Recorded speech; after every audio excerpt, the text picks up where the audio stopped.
ओम नमः चंडिकाय। ओम चंडिका देवी को नमस्कार है।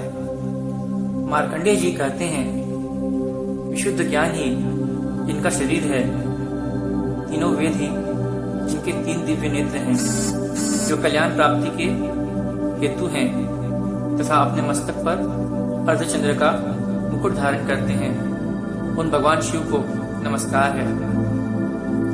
मंत्रों का जो अभिकीलक है, अर्थात मंत्रों की सिद्धि में विघ्न उपस्थित करने वाले शाप रूपी कीलक का जो निवारण करने वाला है, उस सप्तशती स्तोत्र को संपूर्ण रूप से जानना चाहिए।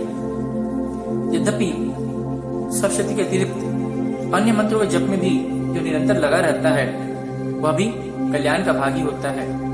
उसके भी उच्चाटन आदि कर्म सिद्ध होते हैं तथा उससे भी समस्त दुर्लभ वस्तुओं की प्राप्ति हो जाती है। तथापि जो अन्य मंत्रों का जप न करके केवल इस सप्तशती नामक स्तोत्र से ही देवी की स्तुति करते हैं, इन्हें स्तुति मात्र से ही सच्चिदानंद स्वरूपिणी देवी सिद्ध हो जाती हैं। उन्हें अपने कार्य की सिद्धि के लिए मंत्र, औषधि तथा अन्य किसी साधन के उपयोग की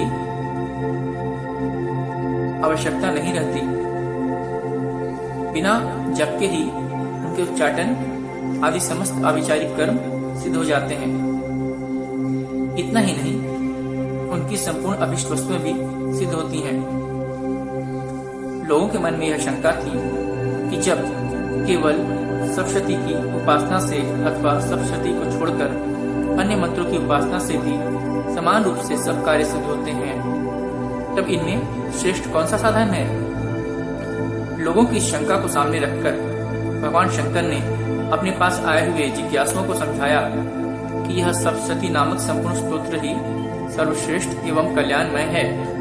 तदंतर भगवती चंडिका के सप्तशती नामक स्तोत्र को महादेव जी ने गुप्त कर दिया। सप्तशती के पाठ से जो पुण्य प्राप्त होता है, उसकी कभी समाप्ति नहीं होती, किंतु अन्य मंत्रों के जप जन्य पुण्य की समाप्ति हो जाती है।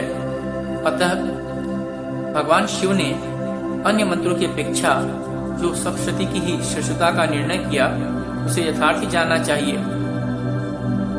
अन्य मंत्रों का जप करने वाला पुरुष भी यदि सप्तशती के स्तोत्र और जप का अनुष्ठान कर ले, तो वह भी पूर्ण रूप से ही कल्याण का भागी होता है।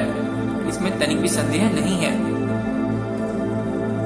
जो साधक कृष्ण पक्ष की चतुर्दशी अथवा अष्टमी को एकाग्रचित होकर भगवती की सेवा में अपना सर्वस्व समर्पित कर देता है और फिर उसे प्रसाद रूप से ग्रहण करता है, उसी पर भगवती प्रसन्न होती हैं, अन्यथा उनकी प्रसन्नता नहीं प्राप्त होती।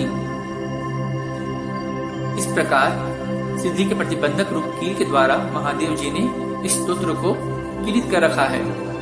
जो पूर्वोक्त रीति से निष्कीलन करके इस सप्तशती स्तोत्र का प्रतिदिन स्पष्ट उच्चारण पूर्वक पाठ करता है, वह मनुष्य सिद्ध हो जाता है, वही देवी का पार्षद होता है और वही गंधर्व भी होता है।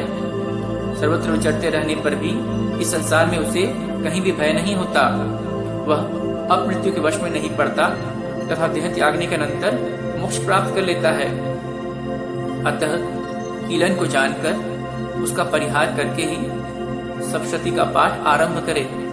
जो ऐसा नहीं करता, उसका नाश हो जाता है।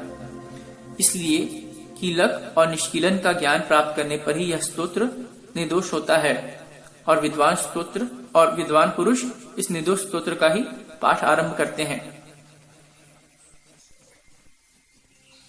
स्त्रियों में जो कुछ भी सौभाग्य आदि दृष्टिगोचर होता है, वह सब देवी के प्रसाद का ही फल है।